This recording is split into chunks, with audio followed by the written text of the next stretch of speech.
Le parfum Terre de France, 100% des bénéfices au service de notre pays, présente... Ici Sud Radio. Les Français parlent au français. Les carottes sont cuites. Les carottes sont cuites. Sud Radio Berkov dans tous ses états. Ils s'étaient rencontrés en 2017. Ils se sont retrouvés en 2022.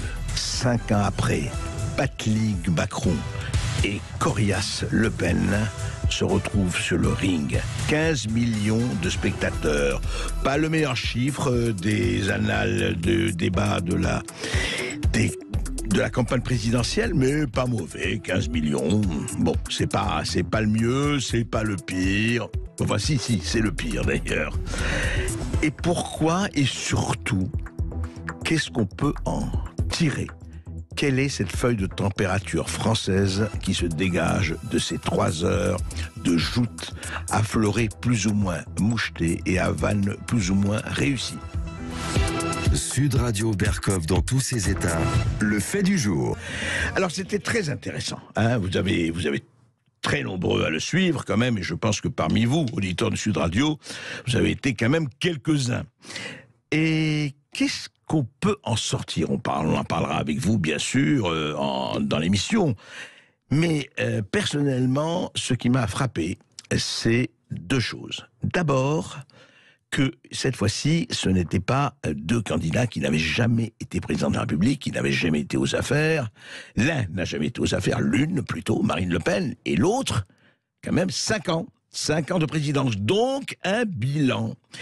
Et 2 choses intéressantes. D'abord, attitude Macron. Attitude Macron, on sent qu'il n'est pas habitué tellement à la contradiction. Oh, il regarde ça l'embête un peu, tout ça. Mais enfin, écoutez, c'est un passage obligé, c'est un tour de piste qu'il faut faire. Donc, on le voyait pas très engagé là-dedans. Il avait préparé, bien sûr, c'est un élève brillant. Ça a été un stagiaire de 5 ans intéressant. Là, il dit maintenant, c'est là que je vais faire beaucoup de choses. J'en ai déjà fait, j'ai défendu. Et Marine Le Pen, alors là, Marine Le Pen, c'est vraiment intéressant parce que elle a tiré les leçons de son débat raté de 2017, mais elle les a peut-être tirées un peu trop. Non mais d'accord. Non, mais arrêtez de tout confondre, c'est pas possible. Monsieur... Alors là, voilà. Arrêtez de tout confondre. Non. Le problème n'est pas d'arrêter de tout confondre. Le problème, c'est qu'à un moment donné, Marine Le Pen a tellement voulu se dédiaboliser, je comprends, qu'elle s'est dit, voilà, il faut que je donne effectivement, et c'est tout à fait non seulement son droit, sa légitimité, et peut-être sa réussite, on verra, d'être voilà très souriante, décontractée, calme, gardant son sang-froid, d'autant plus que de temps en temps, on voit bien Emmanuel Macron qui s'énervait. Soit il était méprisant, soit il était cassant, soit il s'énervait. Alors, il s'énervait parce qu'il dit, mais qu'est-ce que c'est que cette espèce de petite péronnelle qui n'est absolument pas à ma hauteur et qui essaye de se hisser à la hauteur du Mozart que je suis. Mais, en attendant, quand même, il y avait un bilan. Et dans ce bilan, il y avait quand même beaucoup de choses. Il y avait beaucoup de choses dans ce bilan. Les bons côtés, sûrement, mais aussi les mauvais côtés. Et quand on est challenger, enfin je ne sais pas, moi peut-être je suis naïf, quand on est challenger, on attaque, et on attaque sans répit, et on attaque là où ça fait mal. Eh ben, pas un mot. À peine McKinsey évoquait comme ça qu'une espèce de boutade de fin de banquet. Et puis le reste, alors Alstom... Rothschild Gate, Alstom Gate, les cabinets conseils, la corruption, la prétendue corruption. En tout cas, il y avait des choses quand même à dire. Et puis le bilan, les gilets jaunes, tout ça a été abordé. Mais Marine Le Pen n'a à aucun moment, il faut le dire, poussé son avantage. Personne ne compte les catégories B et C du chômage, puisque ce sont des actifs partiels. Ils seront contents de l'apprendre. Non, mais madame, non, qu'on ne les compte pas dans les chiffres du chômage. Ne faites pas. Ils seront contents de l'apprendre. C'est pas Gérard Majax ce soir, madame Le Pen. Eh oui, Gérard Majax, il était content de se retrouver dans l'actualité de notre brave Gérard. C'est bien, parce que on l'avait un peu perdu de vue, mais voilà. Emmanuel Macron a les références qui se tiennent tout à fait. Mais ce qui est quand même étonnant, c'est effectivement, alors à parler de la dette, et c'est vrai, parler de tout cela, c'est vrai, et parler aussi évidemment du climat. Alors vous avez remarqué que Emmanuel Macron a déjà annoncé qu'il aurait un Premier ministre écologique, pas écologiste bien sûr, mais écologiste. Alors évidemment, aujourd'hui, qu'est-ce que vous voulez, pour les deux, c'était de draguer le plus de voix possible, il n'y a pas de problème, il faut y aller, il faut draguer, il faut vraiment tout faire pour ça. Et alors, il y a eu un joli petit échange, écoutez. Je considère que là, on est sur une controverse claire. J'ai lu votre projet, il est très transparent. Vous êtes climato-sceptique. Je suis absolument pas climato-sceptique, en aucun cas, mais vous êtes un peu climato-hypocrite. Alors effectivement, c'était une bonne punchline, on l'a souligné, mais au-delà de ça, qui est écologiste et où? Est-ce qu'on est écologiste devant sa porte ou on est écologiste un peu partout? Notamment sur la question des éoliennes, et c'est vrai qu'il y a eu une passe d'armes, effectivement, sur la question des éoliennes, les éoliennes offshore, les éoliennes en mer. Beaucoup de gens s'en plaignent, effectivement, et on a reçu, vous le savez très bien ici, dans Berkov, dans tous ces états, sur Sud Radio, un certain nombre d'auteurs, dont Fabien Bouglet, qui a expliqué la grande arnaque des éoliennes. Alors, Macron les défend, Le Pen les attaque, et à un moment donné, évidemment, on s'est demandé si... Face au Touquet, qui, vous le savez, est une ville très chère au couple Macron, eh bien, est-ce qu'il y aurait des éoliennes ou pas? Écoutez. Je crois que vous voulez en mettre partout, sur toutes les côtes, sauf en face du Touquet, parce qu'il faut quand même pas non plus Madame Le Pen pousser. Mais je tiens à vous dire, et à dire à ceux qui nous écoutent, que oui, mais c'est la réalité. Je suis désolé de vous le dire. Tous ont été actés, sauf celui en face du Touquet. Et c'est vrai, il faut le dire, c'est que France Info l'a dit, vous voyez, France 3 Hauts-de-France, l'État suspend le projet d'éolienne offshore au Touquet. Ça a été suspendu. Alors peut-être que ça va être rétabli, mais en attendant, c'est suspendu grâce aux efforts d'un certain nombre d'habitants et avec leur tête, Tiffaine Ozière, militant En Marche, Thibault Guilluy et Tiffaine Ozière, ils ont obtenu effectivement gain de cause. Voilà, les conditions favorables n'étaient pas réunies. C'était déjà en 2017, le 11 août 2017. Et Tiffaine Ozière, comme vous le savez, n'est autre que la fille de Brigitte Macron. Donc voilà, on vous tiendra au courant si des éoliennes vont être construites au large du Touquet. Voilà, faites ce que je dis, faites pas ce que je fais. En tout cas, intéressant et à suivre. Et puis le débat a continué, effectivement, sur le voile. Évidemment, le port du voile. Qu'est-ce qu'on pense du port du voile? Est-ce que c'est un signe religieux et qui est vraiment orienté par l'islamisme radical, ou c'est un signe de liberté? Chaque femme a le droit de porter le voile si elle en a envie. Mais à un moment donné, c'est aller plus loin. Et voici l'échange. Vous allez créer la guerre civile si vous faites ça. Je vous le dis en toute sincérité. Parce que ça veut dire que vous vous attaquez... C'est très grave ce que vous dites là, monsieur. C'est très grave parce que ce que vous proposez est très grave. Parce que ce que vous dites, c'est qu'en réalité, les gens n'accepteraient pas de se soumettre à la loi. Ce que vous dites est très grave. Alors voilà, c'était sur le port du voile. La loi dit que le port du voile doit être prohibé en public.